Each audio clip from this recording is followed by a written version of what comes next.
The Tom Woods Show, episode 682. Prepare to set fire to the index card of allowable opinion. Your daily dose of liberty education starts here. The Tom Woods Show. Hello, everybody. Tom Woods here. I want to talk about guns a bit today, obviously with the Orlando shootings still in the news, and in particular because I saw an article, well, somebody sent it to me, from over on Market Watch about how stupid people are for allegedly misinterpreting the Second Amendment. Don't they know the militia is really a reference to the National Guard? So I thought, let's see, who can sort all this out for us? And I decided Larry Pratt, who is Executive Director Emeritus of Gun Owners of America, which you can visit at gunowners.org.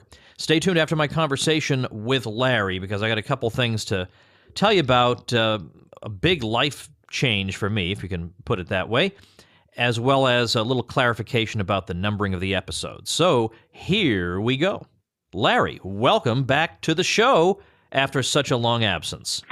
Tom, it is very nice to be back. Thanks for having me.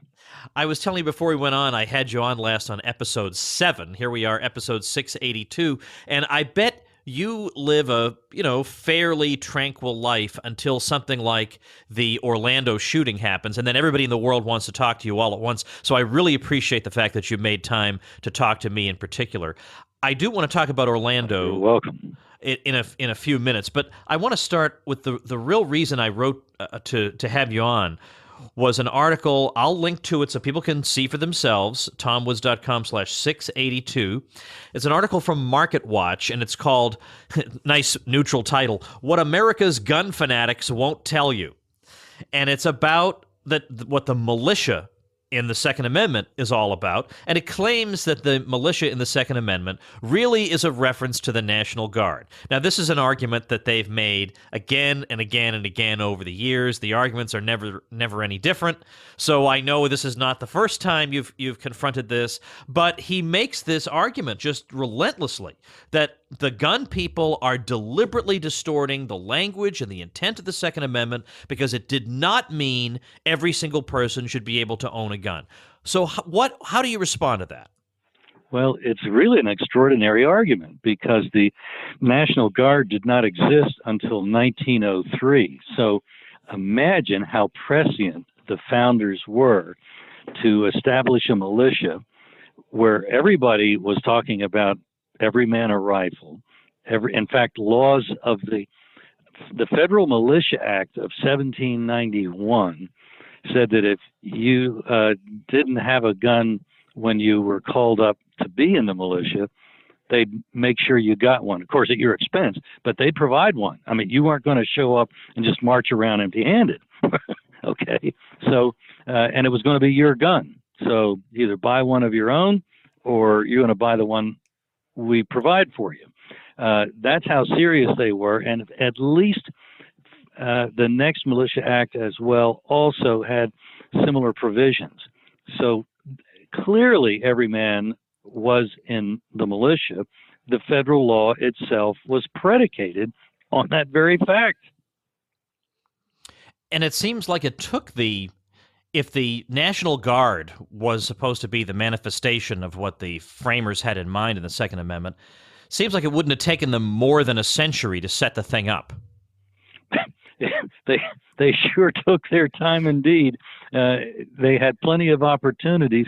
One of the more remarkable uses of the militia that I can recall was it wasn't per se the Battle of New Orleans, but it was around the time that the British were making their last gasp through New Orleans, around the time of the War of 1812, and they made an incursion north from New Orleans, and Andy Jackson, commanding the Tennessee and the Kentucky militia, defeated a crack group of British troops. And that was, as late as that time in our history, the militia was an integral part of the defensive capability of our country.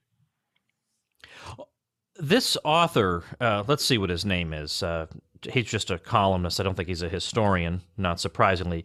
Brett Ahrens says that, look, regardless of what the history has to say anyway, the fact is that today we have a professional army.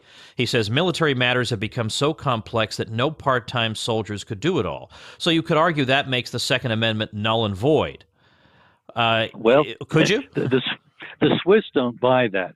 The Swiss do have a small professional officer corps that's full-time, and that includes especially the equivalent of sergeant. Because it's sergeants that really make the military's work.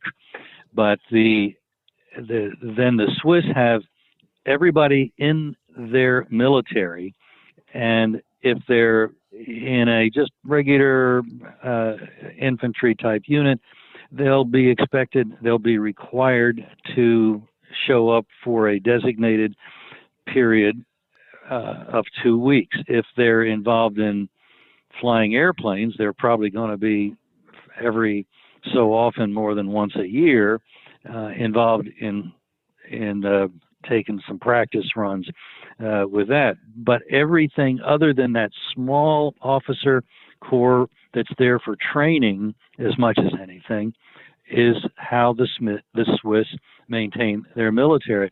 Obviously, that military isn't going to do a blessed bit of good in any kind of offensive outside of Switzerland type of operation. But if you can ask anybody that has studied what happened to Hitler, invading Switzerland is a real non-starter. They are designed to keep you from doing that successfully. You can invade, but you may not end up with an army. And that was what Hitler was told. He had various generals reporting back on how they might conquer Switzerland. He wanted the supply routes that would have to run through Switzerland to Italy.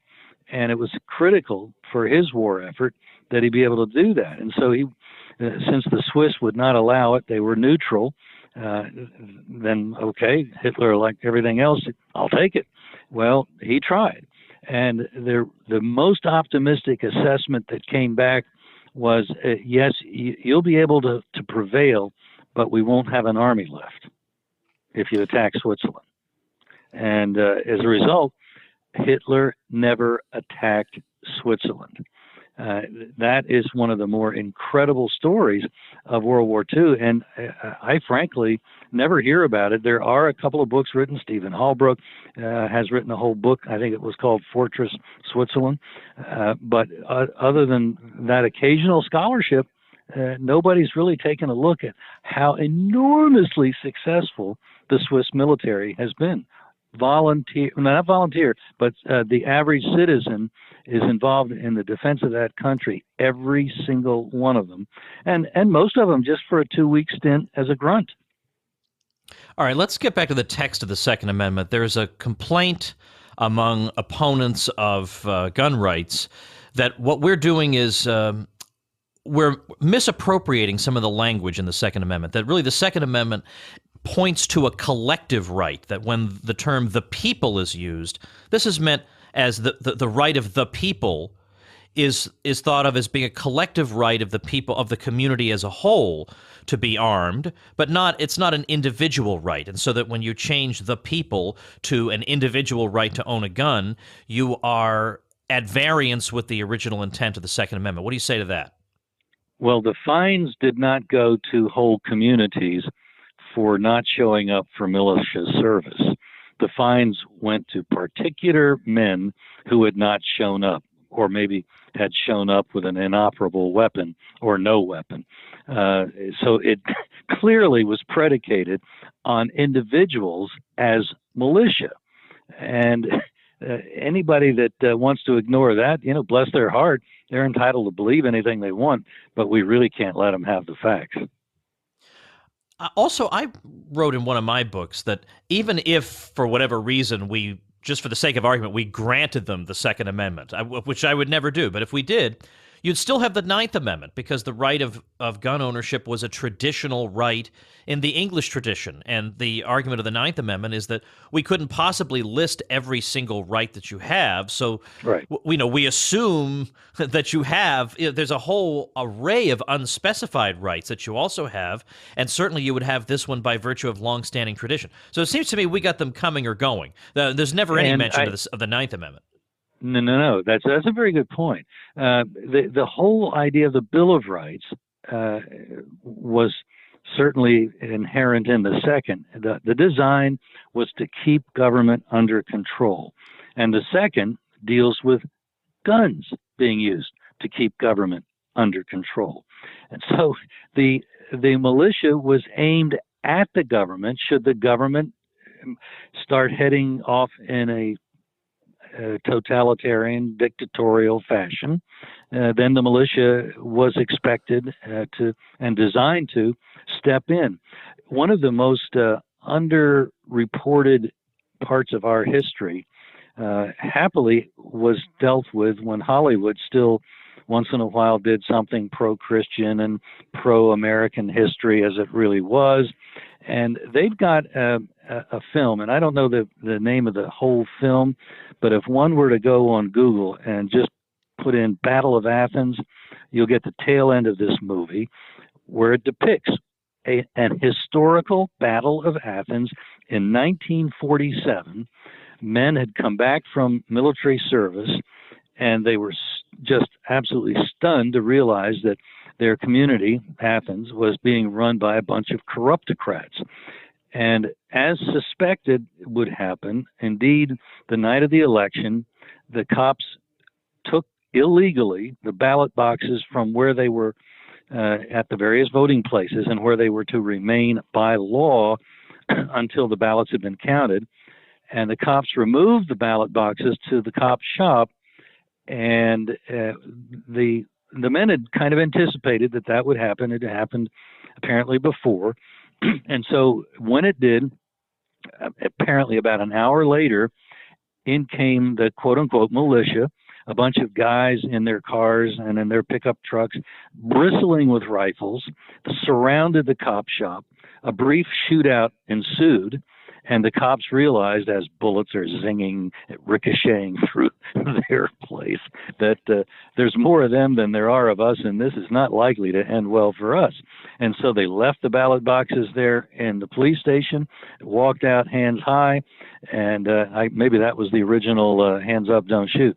But in any case, the ballots were then counted, and wouldn't you know, the reform slate had actually won. So the militia was used in a very robust sense in 1947 in Athens, Tennessee. I would argue that the militia was rather successfully employed also at the Bundy Ranch 2-3 years ago when the BLM invaded this rancher's place and intended to, as we now know from the post-action assessments, they were going to kill a lot of his cattle, maybe $1 million worth of beef on the hoof, and try to destroy him financially so that they could grab his land and add it to the others in the area that they had been taking already from ranchers, so that they would have a big solar farm for Harry Reid and his associates. Well, Bundy didn't really decide to receive the memo and held them off with family. And eventually, people were coming from all over the United States. And they weren't coming with love notes. They came armed to the teeth. And arguably, the United States military could have squashed Bundy, but it would have been so horrendous and it would have looked so horrible that it probably would have been the beginning of the next American Civil War. And as a result, they backed down. They realized that this wasn't going to end well if they persisted in what they were doing, and Bundy was able to stay on his ranch, where he had every right to be, by the way. So I think that the militia continues to be an important part of the American political system and has successfully been employed to keep the government under control. Let's get back to the militia and what exactly it's supposed to be. It's organized by state, but is there any national control envisioned over the militia? And if so, how can we, with a straight face, say that it exists to protect us against tyranny if it's under the control of the national government? Well, they're to provide supplies, equipment, and I believe the Constitution also provides for naming officers. But if they don't do that, if they're derelict in a constitutional responsibility, that doesn't mean the responsibility goes away. It just means they're not going to do it. But the states have been equally derelict, and that means that you end up having a militia being a kind of like a pickup football game in a vacant lot with nobody really in charge. That wasn't what the founders were thinking about. They really wanted to have states have militia so that they would have a viable force to be able to use, if need be, against the federal government. And I think that's the point where we are now. We're beginning to realize that we've let things slide entirely too far out of control, and it's time that people take back control through the state governments. I haven't yet seen a really robust effort to get states back in the business that they're supposed to be in. But I believe if it's going to happen, it's going to happen in the West, where the federal government has drawn some pretty clear lines that they intend to overstep constitutional authority. What are you going to do about it? And I think the states are now deciding what they're going to do about it. And Larry, you know very well that when something as horrific as what happened in Orlando takes place, our side of things is always thrown on the defensive. And when you get on TV, you're up against people who are dead set against you, who want to ridicule you, and who want to cut you off, and you barely get enough time to speak. You're going to have about 30 seconds for your opening talking point. What is it going to be? The issue is not background checks. The issue is not how easy it is to get a firearm. The issue is the elephant in the room that has not been talked about, to my knowledge, hardly at all, unless Gun Owners of America is bringing it up on these various shows. That was a gun-free zone where the massacre occurred, and all but 2 massacres in the United States since 1950 have occurred in gun-free zones. Our problem is not how people get guns. Bad people are always going to get guns. They always do, and not just in the United States, but everywhere in the world. The problem is, by law, we have set up killing zones for dirtbags to operate in. And it's past time, we get rid of gun-free zones. But then they'll come back and say, look at all these European countries where they're stricter on guns and we don't hear stories of mass shootings. So you can talk all day about criminals don't obey gun laws, but you have more peaceful societies in Europe. I'm sure they throw that at you. They do, and it's simply not true. John Lott is one of the scholars that has dug into that. Most people probably can remember I believe it was around 90 people killed by Anders Breivik, a Norwegian Nazi. That was just a few years ago. There have been similar episodes of mass murder in France and in Germany. You said something key, though. We don't hear about them. Just like we didn't hear about the Uber driver in Chicago with a concealed carry permit that stopped a mass murder because he had his concealed firearm with him shortly after it became legal to do so. So there's many things that we don't hear about that the media apparently doesn't find fits its frame of reference. But the fact of the matter is Europe is quite vulnerable, and the episode that they had in France where the Muslims attacked a theater and a couple of other venues, that's clear indication that the ban on those kinds of weapons that were used is no more effective there than it is here, and the Europeans are having to wrestle with the same stupidity they've fastened themselves with that we have. and they're going to have to do something about their gun control, or they're going to continue to see their own blood flowing in the gutter.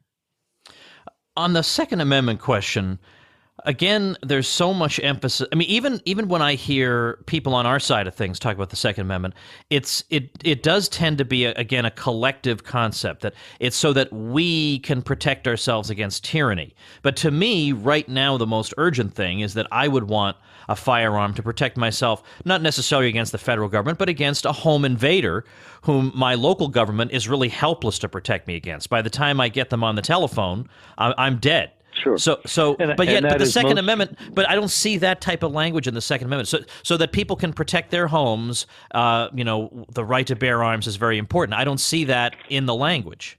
No, but it's a collateral benefit of everybody owning a firearm if they are to be an effective part of the militia. You don't read about a whole lot of home invasions in Switzerland. That would be one of the more stupid criminal actions that could be engaged in, to do that in Switzerland. And in fact, we have much lower home invasion rates in, say, Wyoming than we do in New York City or San Francisco or Chicago. And it's for the same reason. Crooks know more or less how much they're likely to be able to get away with.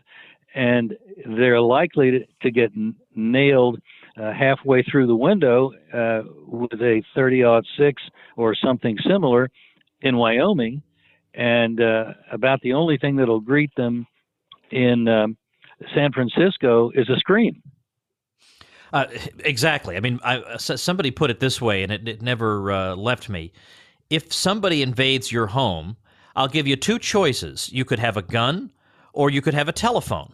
Now, if you choose the telephone, you can call up the authorities, and they'll come take a picture of your dead body. Yep. Those are your choices. And particularly in areas that are suburban and rural, we're talking perhaps 20, 30 minutes or more for the police to get there, simply as a geographical fact of life. And in the city, the police may be involved in putting down some Black Lives Matter vandalism campaign in the city. And if you're being broken into, the police are going to be similarly engaged. They might as well be an hour away. In effect, they may be. What is Gun Owners of America doing these days in the wake of the Orlando shooting? Well, we think that there is all the more reason for the federal government to enact legislation that Senator Cornyn and Representative Stutzman have had before the Congress, which would tell the states, treat, say, a Virginian's concealed carry permit. I'm in Virginia. Treat it the same as his driver's license. So when a Virginian goes over drives across the country and he's in Illinois, he doesn't have to get another driver's license. And so by the same token, he shouldn't have to get another concealed carry permit. That would, of course, blow liberal minds, because they would then lose control of the good guys having guns. And I've often thought how ironic that Chicago and New York and places like that could become safe for brief periods of time whenever they're having, say, if Chicago were to have a Cattlemen's Association convention and this Cornyn-Stutzman law were on the books, Chicago would all of a sudden see a plunge in its crime rate, because there'd be a lot of good old boys packing in Chicago for that weekend. Yeah, sure. I'd be willing to give that a try. I'm looking at the website right now. It's gunowners.org. All kinds of resources there. And then right at the top, you got that statement from Ron Paul, the only no-compromise gun lobby in Washington, Gun Owners of America at gunowners.org. Larry Pratt, I know you have a lot of interviews to do in the wake of what's been going on. I appreciate the fact that you took time to be with us today. Thanks so much.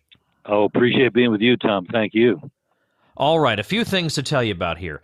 First, I totally forgot that my audio guy was out of town this week. I just completely forgot it. I never put it on my calendar. I read it, but if I don't put it on Google Calendar, then it doesn't exist.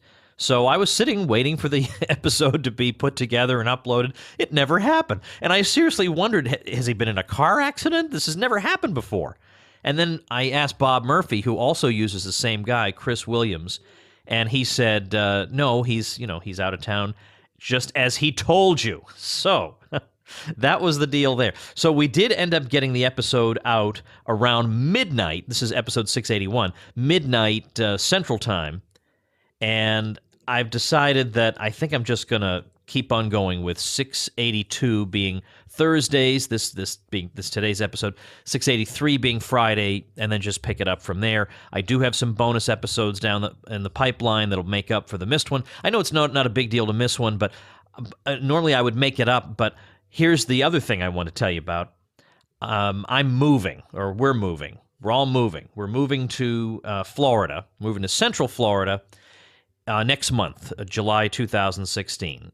And you know how horrifying moving is. It's just unbelievable. It is 50,000 times more work than you think it's going to be. So in a way, it was a blessing in disguise, actually, to miss that one episode. It's just crazy. I'm going to keep plugging away, though, at the show all through the moving process. It's going to be fun. I'm going to keep on doing it.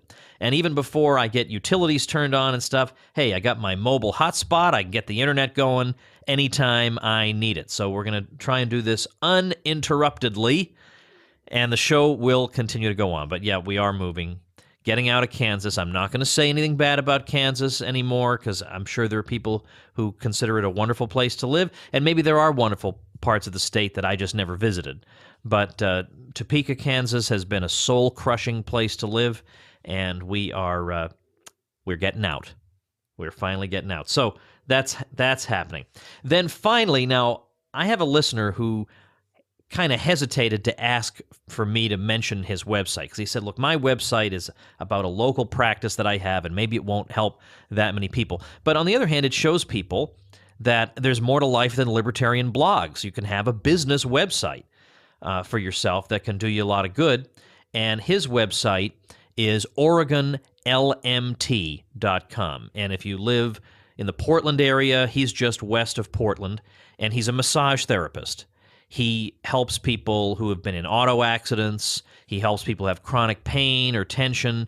That's his specialty. And when you look at his bio, it says that, among other things, he enjoys learning economics. I thought, yeah, baby, that's my man right there. So OregonLMT.com. I'll link to it at TomWoods.com/682. So no matter what your field is or what you're talking about, I will give you a shout out here on the show, as long as you go through my link at TomWoods.com/publicity when you get your hosting.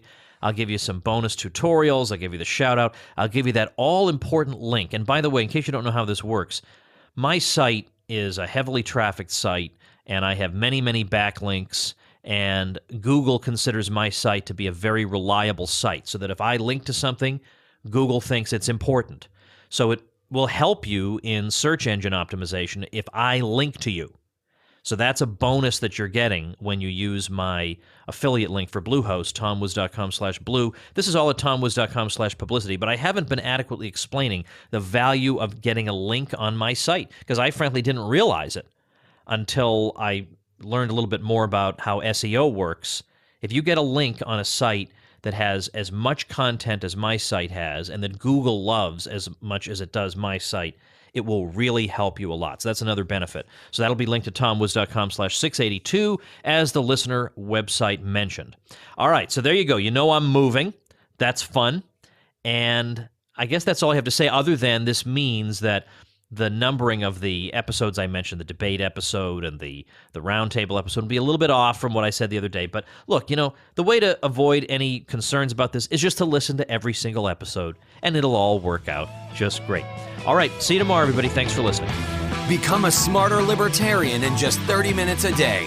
Visit TomWoods.com to subscribe to the show for free, and we'll see you next time.